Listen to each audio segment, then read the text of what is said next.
There we go. So once you have reached out to someone new and decided to meet virtually, your next step is to lead an engaging conversation with this person. And we saw some of the tips to reach out to someone in our previous sessions that if you were not able to attend, you can watch on Ecom Connect. And when you want to engage, when you want to have engaging conversation with this person, you want to explore any possible alignments and get to know them better as a human being. There are 1,000 ways to lead a conversation, so it's very important to practice making the most of being in the same virtual room together. But before diving deep into a few tips, we want to discuss with you what you understand by a meaningful conversation. It's important that we are all aligned and that we more or less understand what we mean by meaningful conversation before talking about tips. So if you want to leave some comments in the chat or unmute yourself, it would be great to know what you understand by a meaningful conversation. What do you feel this is?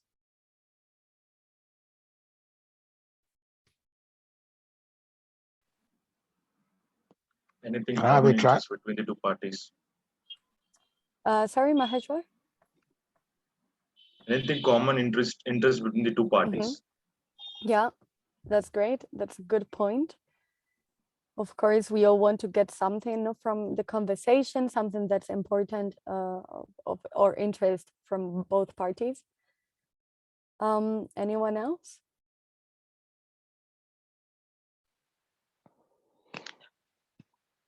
A meaningful conversation could be an opportunity to learn something new from the person you are talking to. Yes. Who probably is a subject expert or who knows more about that conversation, more than that subject matter. Yeah, exactly. That's super important. In every meaningful conversation, we need to try to learn something new, right? We are curious, we ask questions, we want to learn more. So that's a very good point. So, well, definitely a meaningful conversation is a conversation that has a purpose, but at the same time that allows the participants in the conversation to be themselves and to express themselves. So there is always an intention, as Maheshwar was saying. Sometimes when we join a conversation with someone new, we want to learn something new. We want to achieve something together with that person. We want that conversation to make us feel better. So there are many different types of meaningful conversations. And even, small talk could set the scene for a meaningful conversation, and it's part of this meaningful conversation. So not like a meaningful conversation is not always something that's really thought about before and that you have to organize beforehand. It can also be natural, and it can involve small talk because it's an easy way to start a conversation. And before going to the tips, I want here to ask Jen, our community manager, who is here in the call with us, how she also understands how to lead meaningful discussions online, but in a written mode, when you introduce like to a community or when you comment something on a post. Yeah. So hi, everyone. So nice to be here. So for me, well, one of the things that I find really important for leading meaningful conversations is like deep listening and also asking questions. I think that can really, really create a nice, rich conversation with someone else. And so online, we'll have conversations like this on Zoom when we're having coffee or something like that. But we also have a lot of conversations when we're just like writing, posting, commenting on stuff. And so if we look at Ecom Connect as an example, we're often encouraging you guys to share about your business on Fridays. We welcome new people on Mondays. And then we also encourage you to post like helpful and relevant content on the live feed related to e-commerce. And I think for me, one of the most important things when we're doing that kind of conversations online is that there's context around what we're posting so that we understand what you're posting and why you're posting it. so that can give us like some inspiration as to like maybe learning more or clicking on the link or reading the article. And also helping us understand like who you are. So instead of, for example, just sharing a link on the live feed, or just sharing a link to your business, like really telling us who you are, where you're, you know, posting from, what is the intention of your post, and what are you hoping to achieve. For example, if you post the link to, I don't know, your website or your Instagram, letting us know a little bit more about your business so we don't have to do all the work. So you're kind of giving us a little introduction.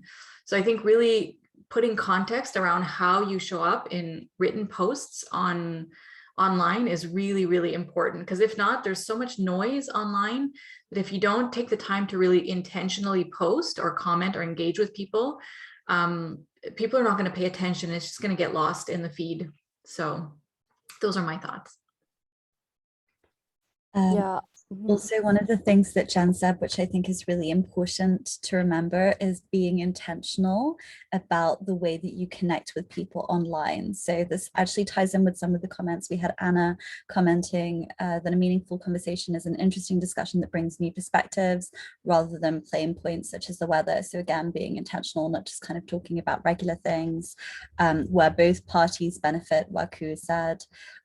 So yeah, I think that that's an important thing for us to remember from Jan's point, is not just expecting that other person to follow your website, interact with your content, but actually being intentional and giving value, and not just kind of creating a lack of balance within the interaction.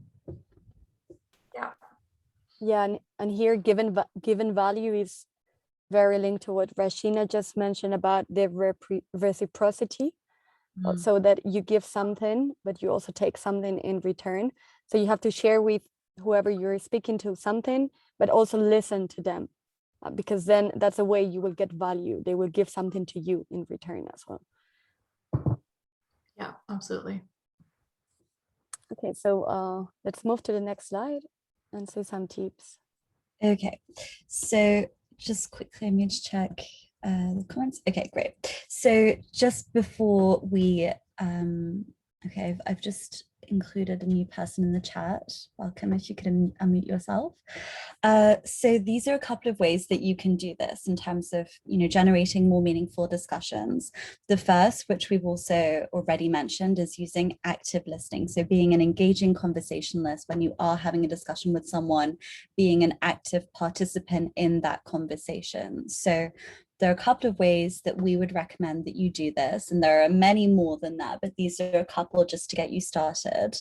The first is being really present within your conversation. So I'm sure we've all had conversations with people where we felt that they weren't really listening, or they were doing something at the same time. Maybe they were checking their phone, maybe they were scrolling on their computer, and that just doesn't really make people feel heard. So especially within an online context, because a lot of the physical cues are missing. So when you meet up with someone in the flesh, let's say, I was going to say in real life, but online is also in real life. So when you meet up with someone in the flesh, you have a lot more information because you're not communicating through a screen. So when you are communicating through a screen, it's very important to be present, to focus all of your attention on that person and really make them feel that you're listening attentively to what they're saying. There's another way that you can do this, which is actually actively encouraging them to expand on their thoughts and being a very active participant in the dialogue. So you're listening intently, you're avoiding other distractions, and then when that person says something and you're curious to learn more about them, actually asking that next conversation, that next question, so that that person has a chance to expand further. Sometimes what can happen in a conversation is you're talking to someone and they say something and you immediately say, oh, me too, and then you kind of divert the conversation into something else. So it's really important to stay present, stay grounded in the flow of the conversation, and actually delve deeper into what the other person is saying. Next, the second tip that we have is embracing variety in the questions that you ask. So when it comes to the conversations that you have with people online, especially, it's important to delve deeper and to know when to do that. So we would suggest asking a mix of open-ended questions and probing questions. So just to explain briefly the difference between open-ended questions and probing questions, an open-ended question could be something like, what's your name, or where do you live, or what do you do for a living? And a probing question is something that prompts them to reveal more information about that topic. So tell me more about this, or what do you enjoy the most about your job, rather than actually asking what is your job.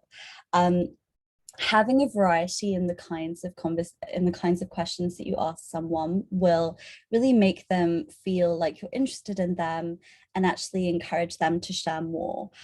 One of the things that I would really encourage everyone to think about today is that most people do not feel heard. Most people do not feel that when they're having a conversation with someone, that person is actively listening, interested, curious, wanting to learn more. So when you do make that effort to actually ask someone questions, dive deeper into their life or their profession, and really create a space where they feel that they can share with you, that makes the conversation so much more meaningful, because it's so unusual for people to really make you feel heard as a human being.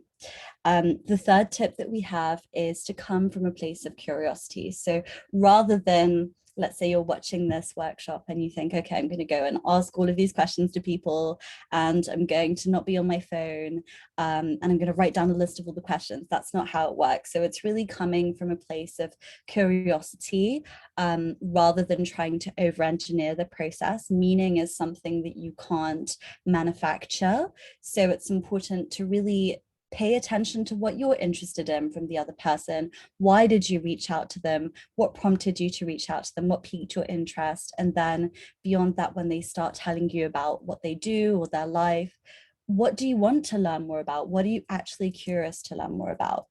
The other thing that we want you to be aware of is that every single culture has a different way of communicating. So certain cultures can be a little bit more reserved. Certain cultures are a little bit more kind of comfortable with putting themselves out there. So really being curious about that other person and where are they coming from, what is the context within which they're operating, will help you to navigate a more meaningful conversation by just being aware that people are different, and maybe some people might, it might take a little bit longer for you to get to know them, and a little bit more proactive, asking questions and leading the conversation a little bit more. And other cultures might feel more confident jumping into a deep conversation from the outset. So just being aware of the cultural frameworks can be really helpful.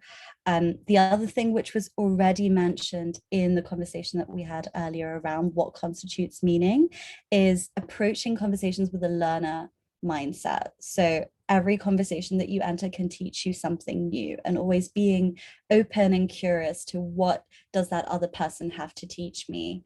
What can I learn from the way that they're leading their life or their business? Also, one of the things we would recommend is educating yourself on what's happening in the world and what's happening within your industry, and developing your own perspective so that you can actively share value when you are conversing with new people. This is really underrated. You can be in a conversation with someone really exciting, say all of the right things, but not actually have a meaningful discussion because maybe you're just nodding your head, or maybe you haven't actually thought about that topic, and so you don't have any perspective to share. So one of the ways in which we would really recommend, if you do want to have meaningful discussions with people, is to really actively nurture the meaning in your own life and the meaning in your own perspective. Okay, so now we have a couple of techniques that you can use to develop your active listening. So this is something that actually a lot of sales teams learn about, how to be really good conversationalists. And the first step is really being attentive. So this is what we already spoke about, being present, asking open-ended questions like, where do you live? Where are you tuning in from? What it is that you do, and then probing questions, so delving a little bit deeper beneath the surface. So rather than staying at that surface level, oh, the weather's great in this part of the world, actually asking more about, oh, how did you come to live in that place? And how did you end up doing whatever it is that that other person is doing? Another kind of follow-up to that, which is, I think, quite interesting, is beyond asking questions, it's also important that there is a flow to that dialogue. So sometimes requesting clarification can be quite a helpful way to show that person that you're listening and to better understand. So we spoke about this in some of the previous workshops, but sometimes you could be having a conversation with someone and they repeat back what you're saying, but their version is completely different. And you realize that person wasn't really listening to me. So one of the ways that you can really show that person that you are invested, that you are intently listening, is to request clarification. So if, for example, someone says to you, I was living in Europe and then I moved to Africa and then I moved to the US, and you're not really sure on, oh, like, when did that happen? Actually asking that person, oh, so you said that you started up your business in this country, but then you moved to this country. When did that happen? How did it happen? And then actually requesting a clarification on the detail can show them that you're actually trying to construct that image and meet them on that level within the narrative of whatever it is that they're sharing. Another way that you can do this is actually paraphrasing. So saying, oh, okay, so if I've understood correctly, you were living in this country, you started your business here, and then you moved here in 2012 with your family. And just showing them very intently that you want to understand and that you're trying to kind of feed back to them essentially what it is that they're sharing with you. This part of the process, step 4 and step 5, is often very much neglected. And it's important to do it in a natural way. I think a lot of the great conversationalists out there, sometimes they don't even know that this is something that you can learn, but they do it naturally. They listen naturally, they ask open-ended questions, they ask probing questions, they request clarification to try and understand the details, and then they feed back, they paraphrase whatever it is that they've heard. So this is something you can do in a very natural way. A lot of the best conversationalists do it a natural way, but if you don't happen to have had that experience of discussions, it's something that you can learn as well, and that's what we're here to learn today. The final step is to just be empathetic and thoughtful in your reaction. So to actually kind of relate to that other person on a human level. We wouldn't recommend writing down these techniques and just regurgitating them. It's just about little by little building on your conversation skills so that you can generate more meaning in every interaction that you have, and really playing that by ear. Okay. I want to, before continuing, Rashina, do you have any question about these tips that we shared? If you want any clarification, let us know. We're there to help. Okay. Not for the moment. Thanks, Rashina. Okay. Please elaborate on paraphrase. Yeah, Maheshwar? Rashina, could you please elaborate more on paraphrase? Paraphrase. Okay. So paraphrase could be, let's say someone says to me, yeah, so I started an e-commerce business that sells candles because I felt that the candles that I was seeing in department stores, they didn't smell very nice. They weren't very well manufactured. They were mass produced. And I really wanted to create something that I would want to light at the end of an evening whilst relaxing from work. And it's something that I created, and now we're in 50 retail stores or something like that. They say that. So then paraphrasing that would be for you to say, oh, that's really interesting. So you felt compelled to create your own kind of candle that wasn't mass produced, that felt much more personal to you, that you would actually consider in the evenings unwinding to after a long day of work. That's paraphrasing. So it's essentially you saying what that person has said, you feed it back to them, but in your own words, but you don't stray too far from what they've actually said. So an example of like not so good paraphrasing would be, oh, okay, so you wanted to create a huge candle brand that would rival the big candle brands that you saw in the stores, and now you live in Florida, let's say. So that's kind of an example of not so good paraphrasing, because you're taking what they have said, but you're not actually mirroring it back to them. So paraphrasing is very much someone says something to you, you take pieces of that and you mirror it back to them to show them, okay, I've understood your situation. So this is what happened to you essentially. And it just confirms to them that you're listening, that you know what they're talking about, that you're an active participant in the conversation. So paraphrasing is a technique that is often used in sales, but within the context of networking, it can be really helpful because, as we said earlier, many people just don't feel that they're heard in conversations online. Yeah, and it definitely has two benefits: that the other person feels heard because you're asking more questions, but it also gives you the opportunity to understand better, because you say what the other person is saying in your own words, and that really clarifies what you understood. So it's really good also, especially if you are in conversations which are more like business style. It makes you clarify your thoughts and what you understood from the other person. Got it, Rosina. Thank you so much. Thanks, Chris. Yeah, you're welcome. And what I would just add to what Chris said is the other thing that it does is it gives you more time to absorb what they're actually saying. So if someone says something to you and you take the time to paraphrase it and feed it back to them, the great thing about that is that you have time to actually let it sink in and think, oh, wow, this is what this person did. And then maybe you might get some ideas for them, or that might help you to actually deepen the conversation. So there are lots of different benefits to applying that. Maheshwar, I would suggest that you just try it here and there in your conversations, and you'll start to build confidence when you see how it impacts the conversations that you have. So don't get stressed out about, oh no, now I have to paraphrase. It's just a tool that you can use from time to time, and often the best conversations will have that naturally included. But it's not something that you should try and tick off a list. So just try and experiment with it where you feel comfortable. Certainly, I will do. Thank you. Great. Okay, Chris, did you want to add anything to that before we go into this slide? All good. Okay. So we wanted to give you some examples of what this looks like, because the previous workshops have addressed how to reach out to new people online and talking about your achievements. And so we wanted to address the full flow of what does it mean to have meaningful interactions, reaching out to people, like Jen mentioned earlier, during the call and actually after the conversation as well. Because when you have a conversation with someone, it doesn't happen in isolation. It's not just let's have a really deep conversation and then that's it, I forget that that person exists. So we wanted to really address that so that you have a chance to really picture what does that look like in all of your interactions and the entire flow of your interactions with people.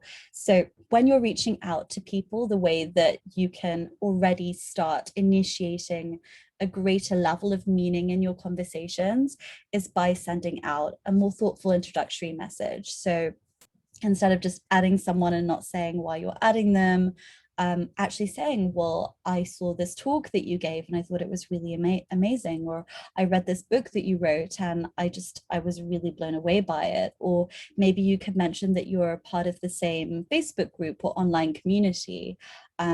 These are, as we spoke about last time, bridges, things that you have in common with that person, and it can really pave the way for a more meaningful interaction down the road. So if you reach out in a way that's intentional and more meaningful, then it's more likely that the conversation that you have with them will be more meaningful. If you send out a really long message that takes no consideration of who that person is and it's just selling, it's very unlikely that they will get on a call with you. And if they do get on a call, it's very unlikely that they will want to have a meaningful conversation and interaction that will then turn into a meaningful relationship or business opportunity.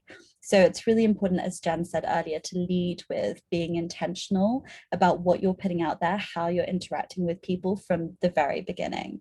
The other thing that I would say is having the right register when you reach out to people can also be make it easier to have a more meaningful interaction with them. So if you immediately send someone a very formal message or email that says, "To whom it may concern," or "Dear Sir or Madam," that will immediately put a wall between you and that person. So just getting a little bit more aware of the register with which to approach someone will really help you when you're networking. It might be that sending someone a LinkedIn message, maybe it's more appropriate for you to just say hi than "Dear Sir or Madam," or "To whom it may concern." So just kind of being aware of that. Even if you're doing business networking, it's sometimes much more fruitful to show a human side than to treat them immediately like they're some kind of prospect or someone that you've never met before.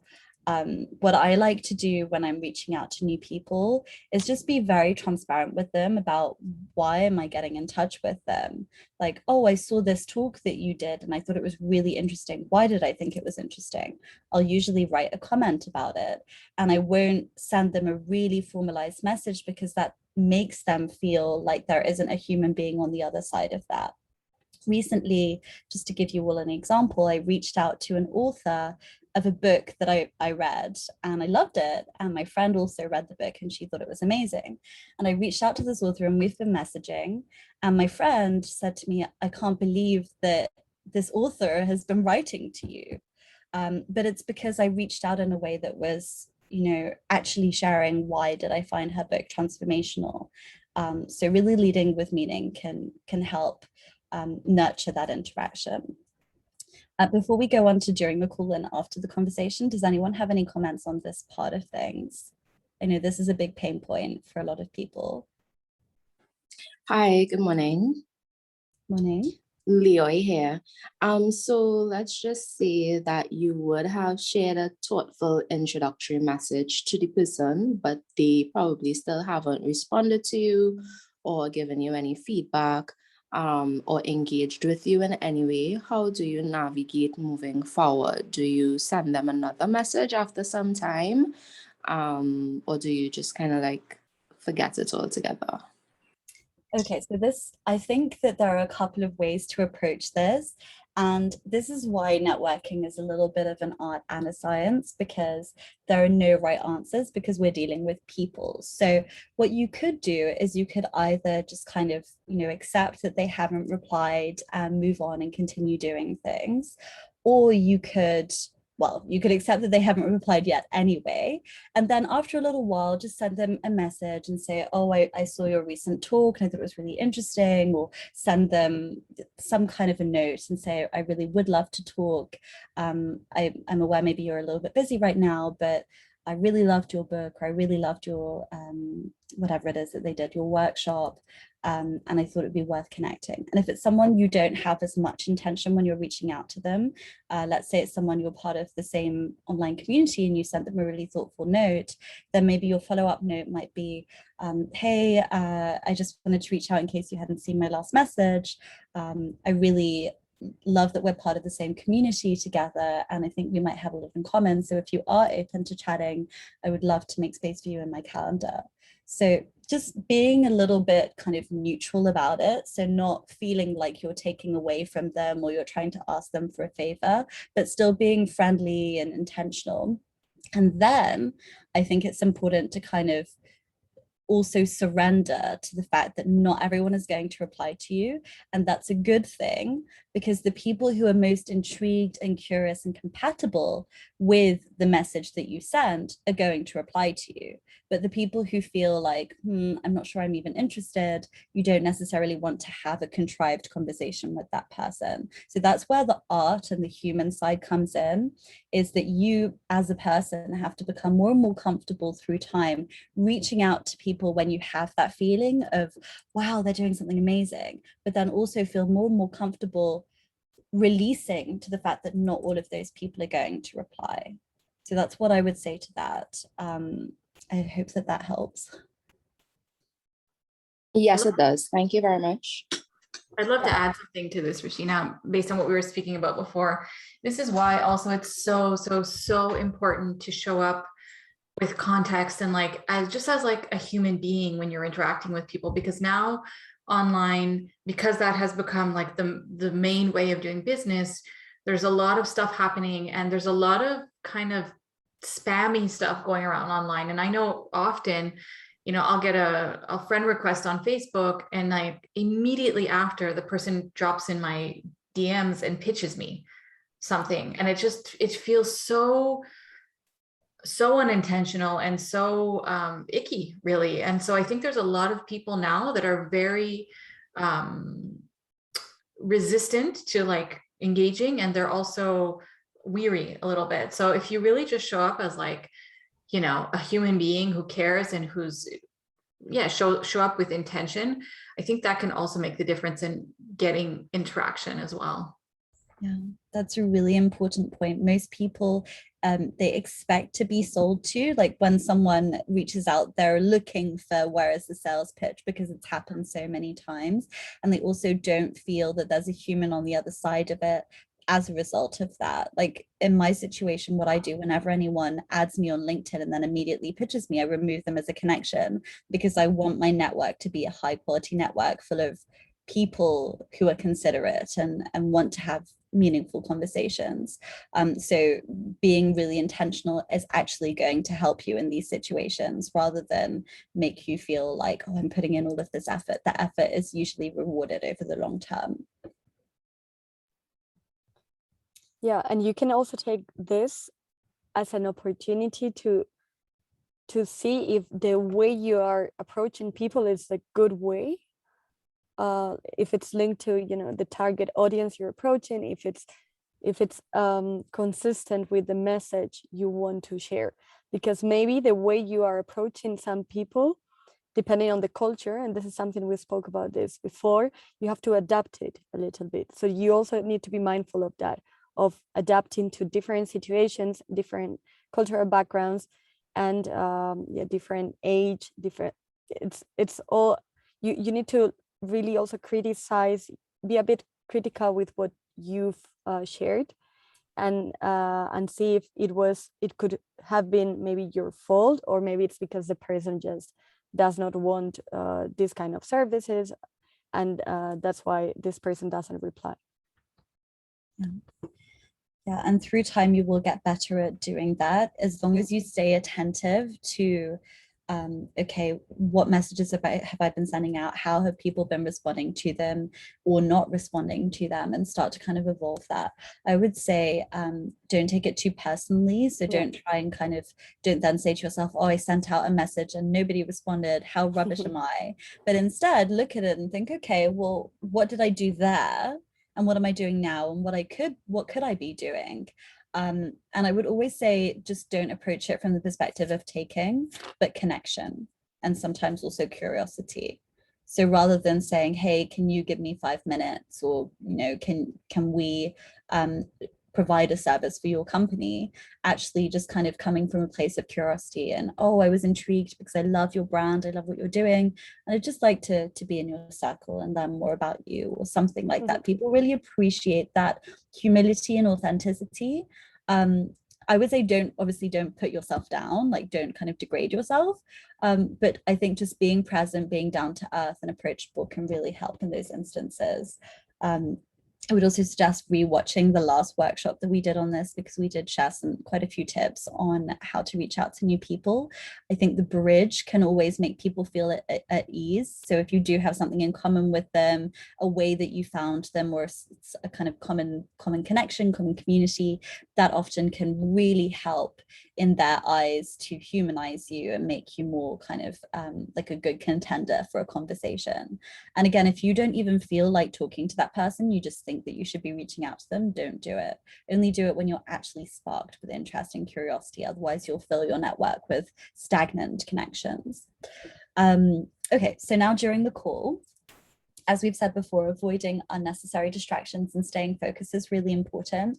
What I would also say about this is people really respond to how you make them feel. So if you're having a conversation with someone and you're really listening to them, and you're really kind of listening to what they're saying and what they're not saying, and understanding holistically who is this person, they really take that away from them and they remember it. And I've had so many instances of conversations with people where I might have met them once, but if I ever reached out to them again, they would be so kind of welcoming towards it. And I've had instances where I have reached out to them because I wanted to introduce them to someone or because I wanted them to talk about something, and they were so happy to do so because they remembered how I made them feel in that conversation. So I think practicing this is so important, and this is hand in hand, this goes hand in hand with developing your own perspective. So having something to share, some value, some kind of personal philosophy to share is always helpful, because then you're not just meeting people for the sake of meeting people, but it's actually a meeting of minds in a way. The other thing is maintaining eye contact. So this is a little bit harder to do online because of the camera space, but we would still encourage you try to do it. Putting your video on where possible. I think that really makes a big difference when you put your video on versus, I can see there are a lot of people here who don't have their video on. Yeah, and here I have to add that sometimes, I mean, we take it off because our connection is not good, or I mean, we are in a place, you know, where it doesn't look nice and we don't want to show it. But I really encourage you to like turn it on at the beginning of the call, just to say hi, you know, to show that there is a human behind, and then turn it off, because obviously it takes more data than not having the camera. And when you don't have a good connectivity, it's bad. But I think it's a good practice to do, to say hi and then you turn it off. Absolutely. That's a really, really good tip, Christina. If any of you are tuning in from areas with poor connectivity, or you're having issues with your internet, we would so recommend doing that, because people just appreciate the personal touch of you saying, hey, here's my face. Now I'm going to go off video because unfortunately my connectivity is low. So really, really amazing point, Christina. The other point is reading the room. So giving other people a chance to speak. And then of course, when it's your turn to speak or you're part of the discussion that you want to lead, really honoring yourself and sharing what you have to share, but also being attentive to other people. A good example of this is Jen. She's really good at making sure that other people feel heard when in a group setting, especially. So for example, if you were, I mean, she doesn't do these anymore, but she used to do these Clubhouse discussions, and anyone who entered that discussion as a speaker would always be given the opportunity to shine by Jen. And I think that's a really important thing, to be that person who is reading the room, understanding the dynamics, giving people that chance to speak up. If you see that they've unmuted themselves, saying to them, hey, I saw that you unmuted yourself. Do you want to contribute? This actually goes back to what we said in the last workshop as well, attributing ideas correctly. So within a professional context or a business context, if someone, your marketing person, your social media person, whoever it is, shares a really good idea, actually saying, wow, that was an amazing idea that this person came up with, just so that people, not just the one person that you're talking to, but within a group setting, that everyone feels heard. The other thing is listening deeply to the other person. So I know this is really hard because sometimes people get very fixated on the camera side of things. So I'm on camera, someone's looking at me, maybe you're being recorded, but really trying to get that out of your head and just listening to that other person and what they have to say, I think can really facilitate a more meaningful interaction. And finally, actually looking at what do we actually have in common? Do we have friends in common? Do we have hobbies in common? Are we both passionate about something? And I would say with passion, sometimes the passion is more subtle than you might imagine. So you might think that it has to be you're both passionate about playing golf, or you're both passionate about movies, but it could be something simple like you are really passionate about evolving or the human experience or something like that. I've had many people that I've connected with over that passion versus something a little bit more obvious, like you know, enjoying the same travel destinations. So I would encourage you to really listen to the other person and feel into it with your intuition. Okay, any thoughts on this before we go to the final part of these tips?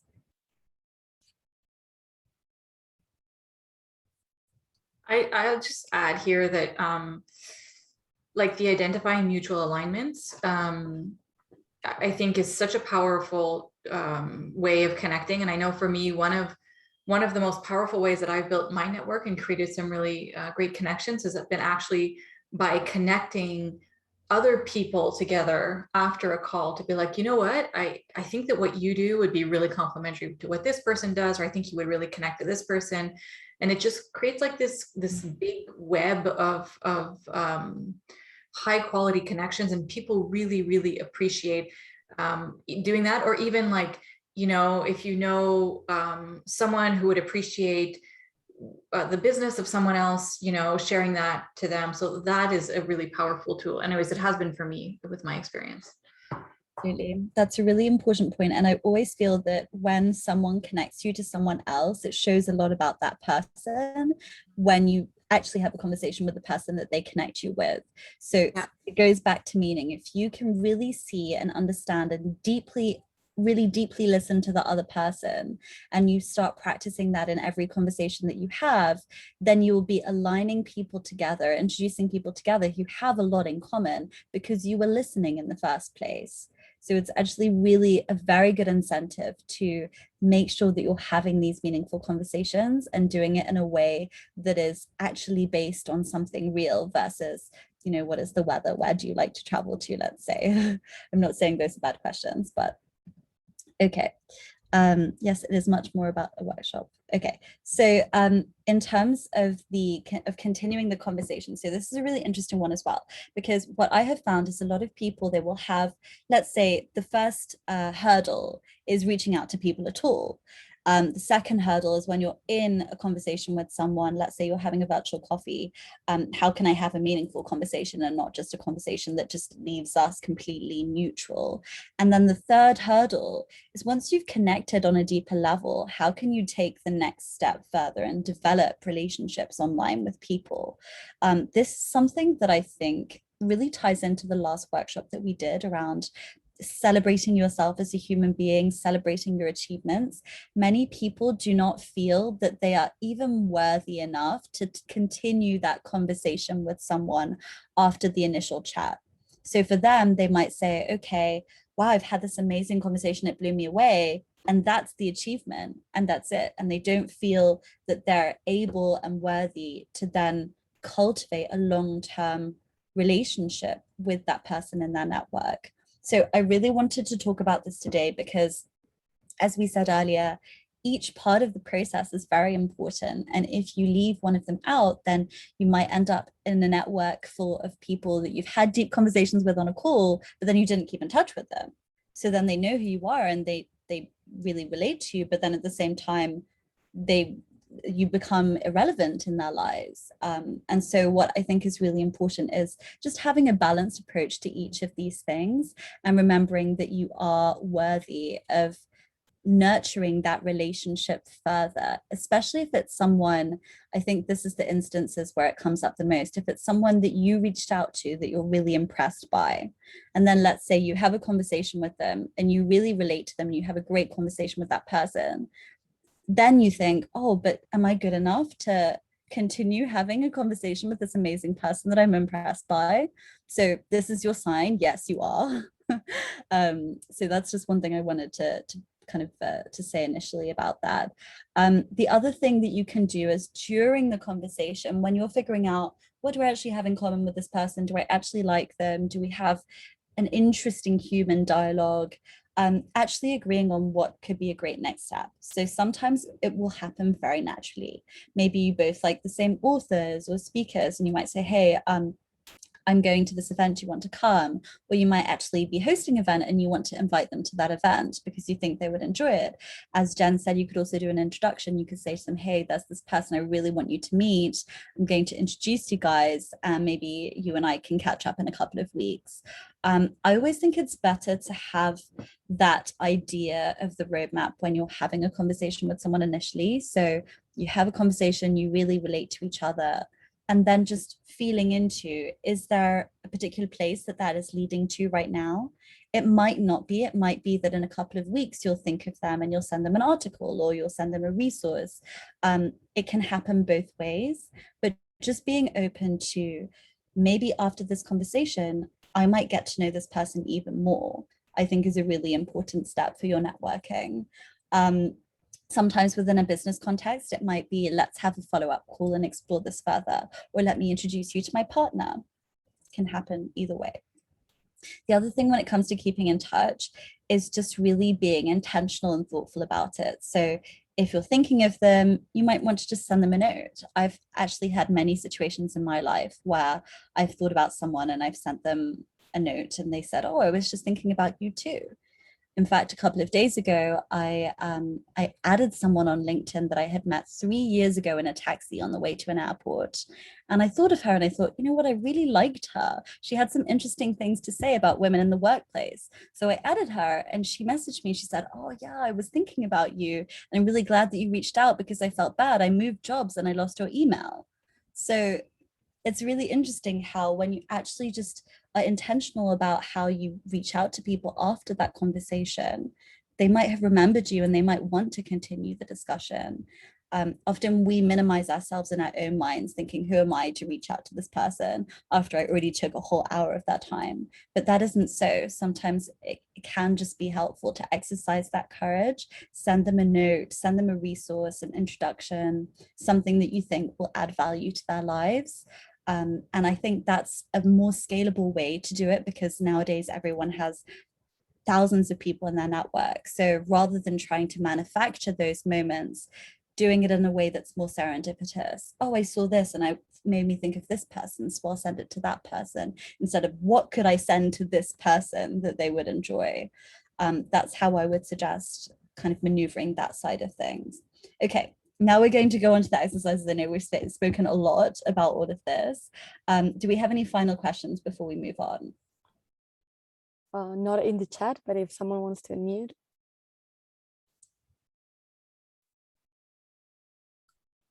Okay, so I think we should go into the exercise. Okay, looks like everyone is ready for practice. Yay. Okay. Okay, so yeah, no, go for it, Christina. Yeah, so now we're going into breakout rooms of 2 people. So here you're going to have the time to introduce yourself, practice the conversation skills using the 6 techniques we discussed. We can have an overview of them again. And then if it makes sense, you can set up a next step with your buddy in the breakout room. So do we want to have a quick overview of the 6 techniques we mentioned? Yes, so here we have, remember that you have to be attentive. Try not to do another thing while you're talking with the person in the breakout room, because you need to be focused on the conversation and be an active listener. Ask open-ended questions. So again, here, try to show your curiosity, but also ask probing questions. So go a bit deeper and ask questions that make the other person talk a bit more about their feelings or about topics that are a bit more difficult to talk about. Then request for clarification when needed. It's always good to show that there is something you didn't understand correctly. And then paraphrase to make sure that whatever you understood makes sense. And of course, don't be all the time just looking at the camera. Try to agree, to move your head, to show some kind of reactions, because then the other person will see that you're really, really listening there. So we encourage you to turn on the cameras as well for this practice session. I'm going to organize the breakout rooms. Great, now we see Sona. Good to see you. Sheena, could you just go back to the slide before, just so we see again, like what yeah, exactly. Thank you. Okay, so just to recap quickly, we're going to have everyone introduce themselves to their breakout buddy. We're going to actually put the screen on the 6 techniques, so please pay attention whilst we're explaining this. You'll have a go at practicing those conversational skills, and then at the end of the conversation, if you feel like, wow, we had something in common, let's continue the conversation, set a next step with that person. We're also going to do it twice, so you're going to have a chance to practice with two different people. Perfect. So I will create a breakout rooms. If you have any question, just type it there, and Rashina and I will go to the rooms to check that. So, okay, 1 second.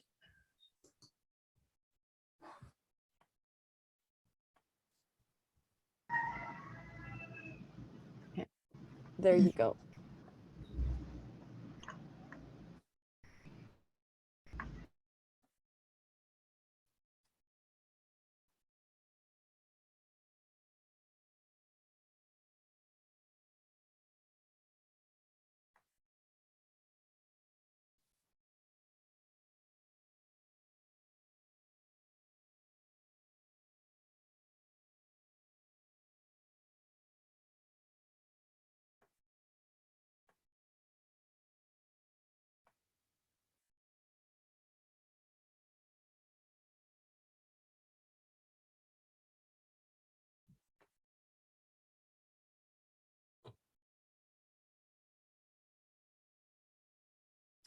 Olufemi and Abu, are you there?